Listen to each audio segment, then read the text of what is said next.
안녕하십니까. 다산의 목민심서 그 11번째 시간입니다. 자, 문장을 보겠습니다. 이간 인주하야 편도 부임하면은 즉 무사조지례하니라. 자, 이관이라는 것은 벼슬자를 옮긴다는 얘기예요. 옮길 이자, 린주, 리는 이웃 린자니까 가까운 주. 그러니까 가까운 이웃 고을로 관직을 옮길 때는 편도 부임, 편도라는 것은 여기서 편할 편자, 길도자인데 편한 길이라는 것은 지름길이라는 뜻입니다. 지름길로 부임이라는 것은 임지에 도착했다는 얘기예요. 그러니까 가까운 이웃 고을로 관직을 옮겨서 지름길로 그곳에 부임하게 되면은 즉 했으니까 뭐뭐하게 되면은 무사조지례니라. 없을 무자 안 한다 그 말이에요. 않는다. 사조지례라는 것은 먼저 사조라는 것은 관리가 새로 임명될 때 임금께 하직 인사를 하는 것을 사조라고 그래요. 지례 그러니까 그러한 예법. 그래서 이걸 다시 해석해 보면은 가까운 이웃 고을로 관직을 옮겨서 지름길로 부임하게 되면은 사조하는 예는 갖추지 않는다 그랬습니다. 자, 이거에 대해서 다산 선생의 말씀을 들어서 좀 더 자세히 해설을 하자면은 이른바 사조를 덜고 부임한다는 뜻이다 그런 얘기예요. 다시 말해서 번거로운 폐단을 줄인다는 뜻에서 사조지례를 올리지 않아도 된다 이런 얘기입니다.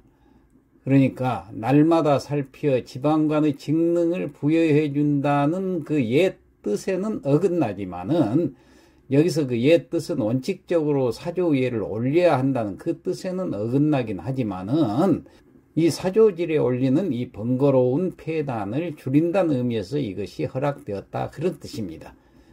예를 들어서 당나라의 영호도라는 사람이 있었는데 이 영호도는 중국 당나라 때 사람인데 자는 자직이요 재상을 거쳐서 오흥태수를 지낸 사람이라고 그래요.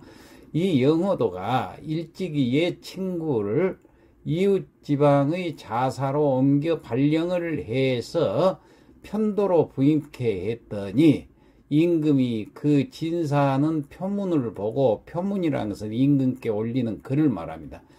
그 올리는 글을 보고서 묻게 되니까 영호도가 대답하기를 그 길이 가까움으로 보내고 맞이하는 폐단을 줄이고자 그렇게 했습니다. 이렇게 대답을 했다고 해요.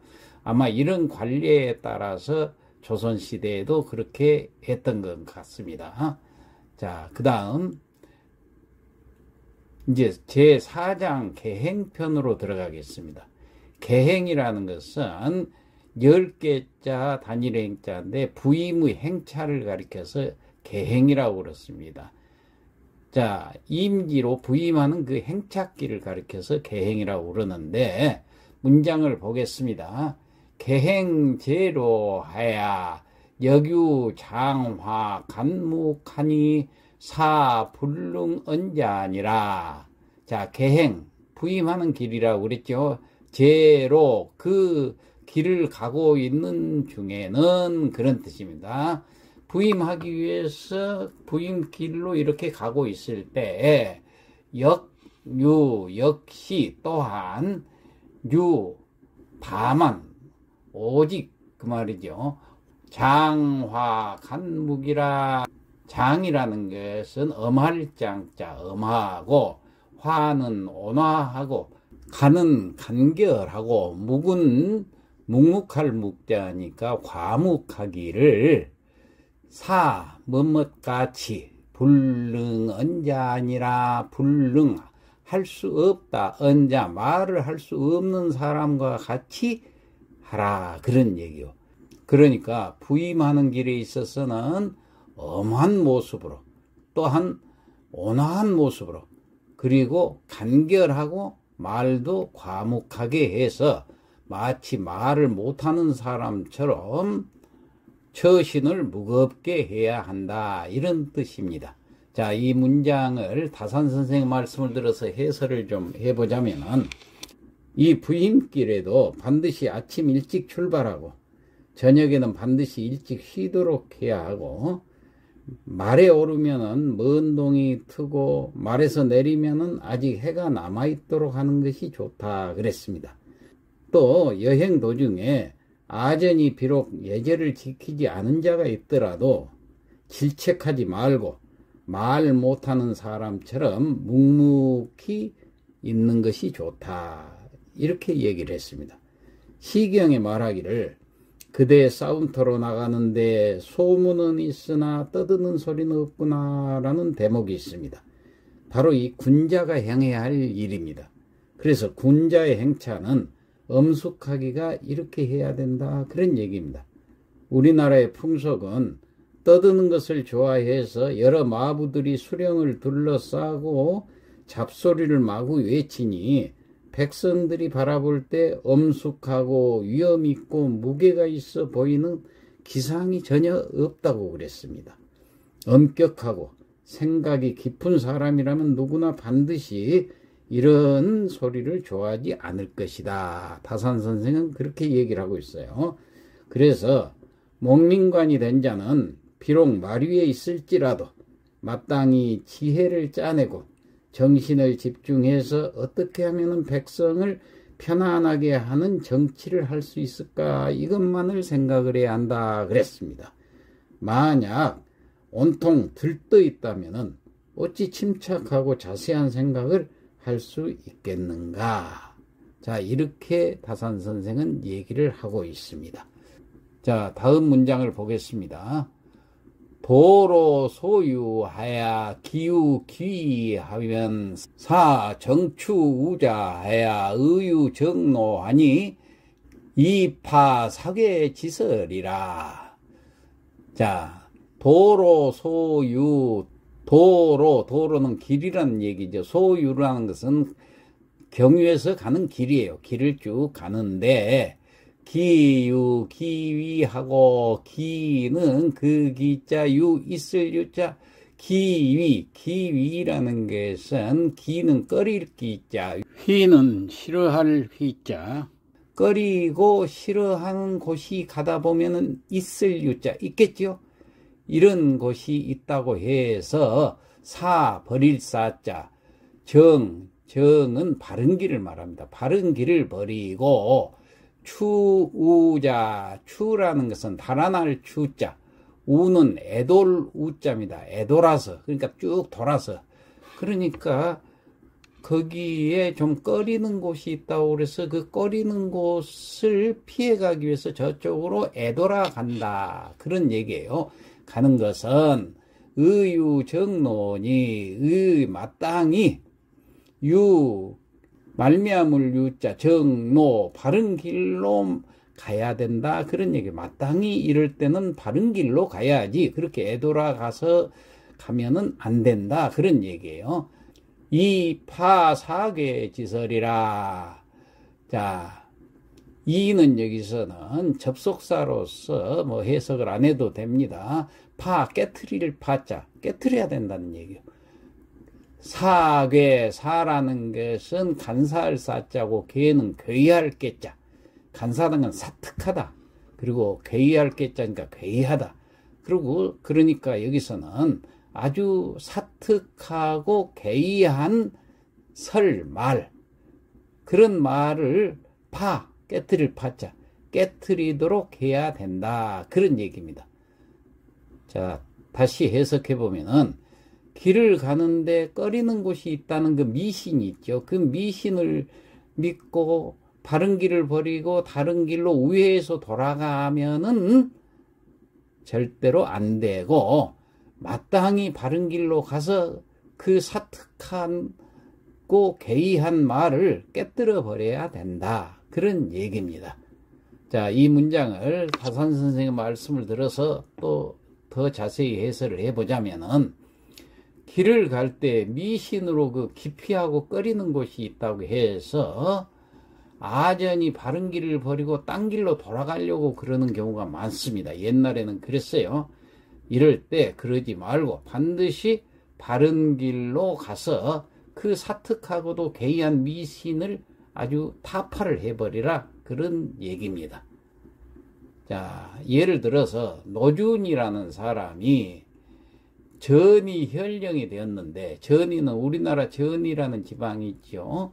그 성을 보니까 북문을 틀어막고 다른 곳을 뚫어서 나다녔다고 그래요. 그래서 그 노준이 백성들한테 물어보니까 문지기가 100년도 넘었다고 말을 하고, 어떤 자는 무당이 현령에게 이롭지 못한다고 말하였기 때문에 틀어막았다는 거예요. 그 길이 이롭지 못하니까. 또 어떤 사람들은 그 길로 다니게 되면은 그 길이 다니기가 좋으니까 다니는 길손들이 너무 많아가지고 거울에 양식이 탕진될 우려가 있었기 때문에 손님들의 길을 우회시키기 위해서 문을 틀어막았다, 이런 말도 있고. 그래서 노주는 이는 참 인색한 일이로구나, 또 속임수가 아닌가, 이렇게 생각을 하고, 현자의 행동은 사람들에게 이로움이 되도록 생각해야 하는 것인데 이를 위반하는 것은 죄이다. 그러니까 내가 그 문을 회복하리라, 이렇게 말을 하고서 상극관청의 아래니까 상극관청에서는 이를 허락했다고 그래요.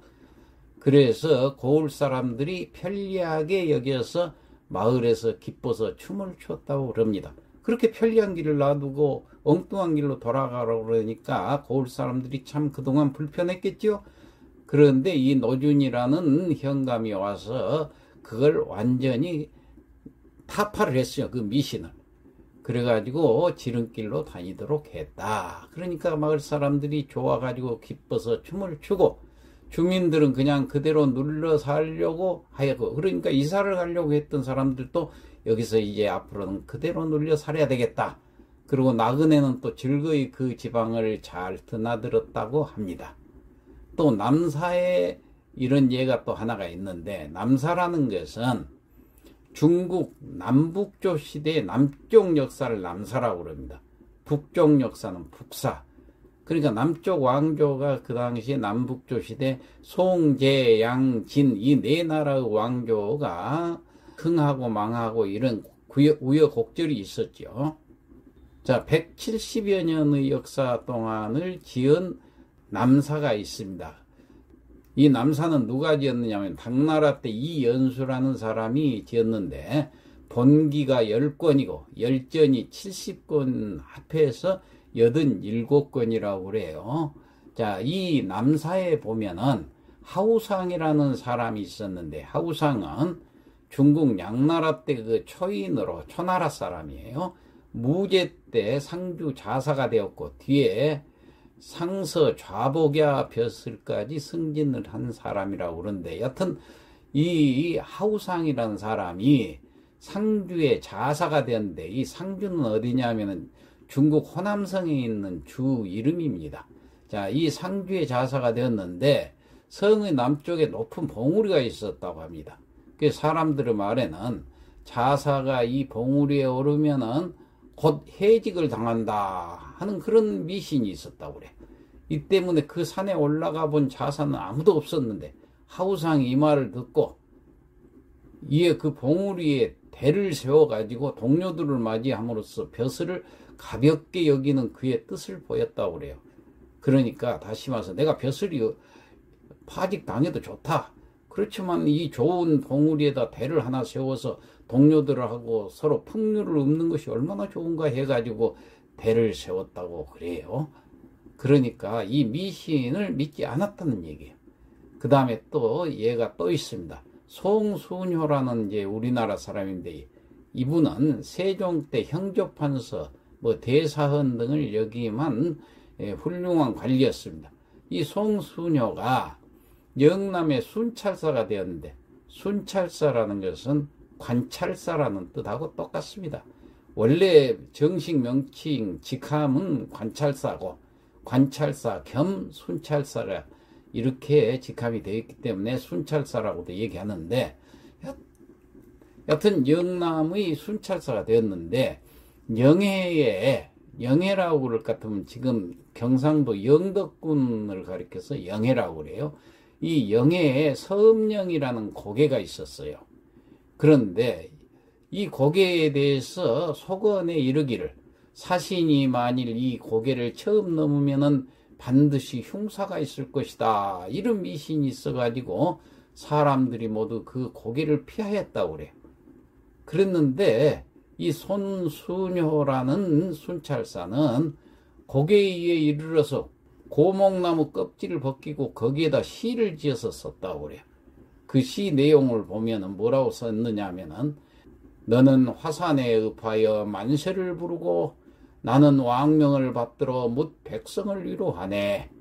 그 경중을 뉘라서 꼭 이해하려 백일이 양쪽의 정을 환하게 비춰주는구나 하고 시를 지어가지고 그 고개 이름을 뭐라고 다시 고쳤느냐, 원래 서음영이란 고개를 파괴현이다 이렇게 고쳤어요. 고개현자를 써서. 다시 말해서 이 괴이한 미신을 타파를 했다, 그런 얘기. 자, 그래서 다사는 이런 사례들을 들어서 미신을 타파를 했다, 그렇습니다. 자, 오늘은 여기까지 하고 마치도록 하겠습니다.